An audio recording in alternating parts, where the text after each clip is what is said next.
ایک بادشاہ اپنے وزیر سے کہا کہ بھائی پتا کرو ہمارے علاقے میں بیوقوف جو سب سے بڑا بیوقوف اس کو پکڑ کے لیا تو وزیر چلا گیا پوچھتے پوچھتے لوگوں سے بھیا بیوقوف سب سے بڑا بیوقوف کون ہے، سب سے بڑا بیوقوف کون ہے؟ لوگوں نے بتایا کہ یہ دیکھو یہ جو بیٹھا ہوا ہے نا اس سے بڑا بیوقوف تم کو کب کہیں نہیں ملے گا۔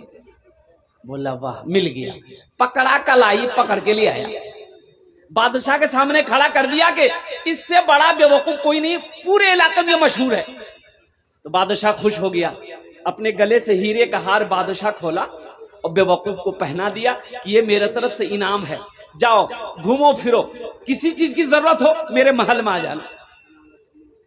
کچھ دن گزرا، کچھ مہینہ گزرا، بادشاہ کی طبیعت علیل ہو گئی، بادشاہ بیمار ہو گیا، اتنا بیمار ہوا کہ مرنے کے قریب ہو گیا۔ لوگ آئے دیکھنے کے لیے تو وہ بیوقوف بھی پتا چلا، بیوقوف بھی دیکھنے کے لیے آیا، تو بادشاہ کے قریب یہ بیوقوف گیا، تو یہ بادشاہ کے قریب جا کر یہ بیوقوف کہتا ہے کہ یہ بادشاہ صاحب کی حال چل۔ تو بادشاہ بولا کہ بابو بس میرا آخری وقت ہے، اس دنیا کو چھوڑ کر ہم اس دنیا میں جانے والے، جہاں جانے کے بعد پھر لوٹ کر کوئی نہیں آتا ہے۔ یہ بیوقوف کہتا ہے کہ کون دنیا؟ بولا اس دنیا کے بعد بھی ایک دنیا ہے۔ تو بیوقوف نے کہا کہ اور کون کون جا رہا آپ کے ساتھ میں؟ بولا کیسا بات کرتا رہا بھائی؟ تو بادشاہ سمجھ گیا تو بیوقوف ہے، بولا نہیں بابو کوئی نہیں، جی ہم اکیلے آ جائیے۔ بولا بادشاہ صاحب اکیلے جائیے گا؟ تو وہاں نوکر چاکر بھیجے، نوکر چاکر؟ بولا کہ نہیں۔ بولا اچھا بستر بھیجے، بستر پلنگ بھیج لو؟ بادشاہ بولا کہ نہیں۔ پھر اس بیوقوف نے کہا کہ وہاں گھر بنائے، محل بنائے؟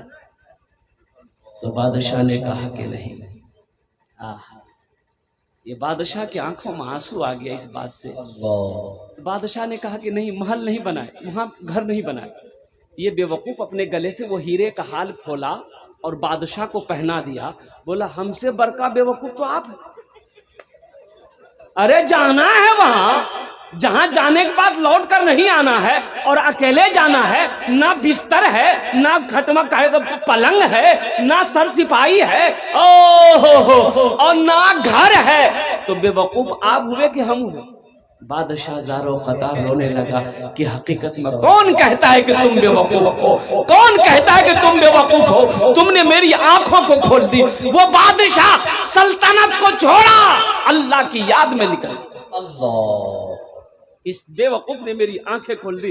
اس لیے نوجوانوں دنیا میں رہ کے آخرت بناؤ، دنیا میں رہ کے جنت میں جانے کی جگہ بناؤ، دنیا میں رہ کے حشر کے میدان کی تیاری کرو، دنیا میں رہ کے قبر کی تیاری کرو، دنیا میں رہ کر عذاب سے بچنے کے طریقے کرو۔ تو انشاءاللہ آپ لوگوں نے ہاتھ اٹھایا ہے، محل بنائیں گے انشاءاللہ؟ کتنے لوگ محل بناؤ انشاءاللہ؟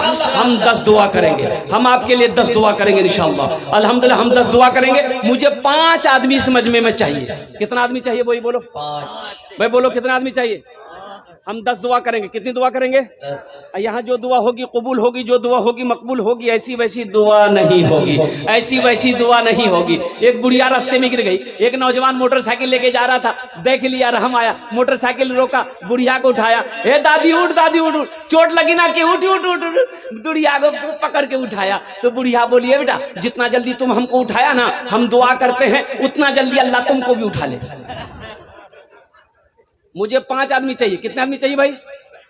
ہے کوئی پہلا اللہ کا شیر، اللہ کا چہیتا بندہ، اللہ کا پیارا بندہ، ماں کے کلیجے کا ٹکڑا بیٹا؟ ہے کوئی پہلا نوجوان جو اپنے ماں باپ کے نام پر اس مسجد بنانے کے لیے 5000 روپے دینے کے لیے کوئی نوجوان تیار ہو جائے کہ حضرت آج تو میری ماں نہیں ہے، یا میرا باپ چلا گیا ہے، یا میری ماں ہے، یا میرا باپ ہے، حضرت ہم اپنے ماں باپ کے نام پر یہ مسجد بنانے کے لیے الحمدللہ 5000 روپے ہم دیں گے، میرے ماں باپ کے لیے آپ دعا کر دیجئے۔ ہے کوئی ایسا نوجوان، ہے ایسا کوئی سخی؟ انشاءاللہ مجھے 5 آدمی چاہیے۔ اللہ کی ذات پہ امید ہے اللہ کسی نہ کسی کو توفیق دے گا، اللہ کسی نہ کسی کو چنے گا۔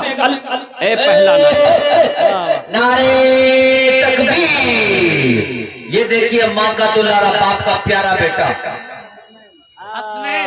حسنین واہ بھائی واہ، اے محمد حسنین بابو تیار ہوئے، اللہ اس سخی کی سخاوت کو قبول فرما لے، اللہ اس کی عمر میں صحت میں زندگی میں ایمان میں عمل میں کھیت میں کھلیان میں دانے دانے برکت دے، اللہ ان کے ماں باپ کو کروڑ کر بجنت الفردوس میں اعلیٰ مقام عطا فرما دے، آمین بولے الحمدللہ۔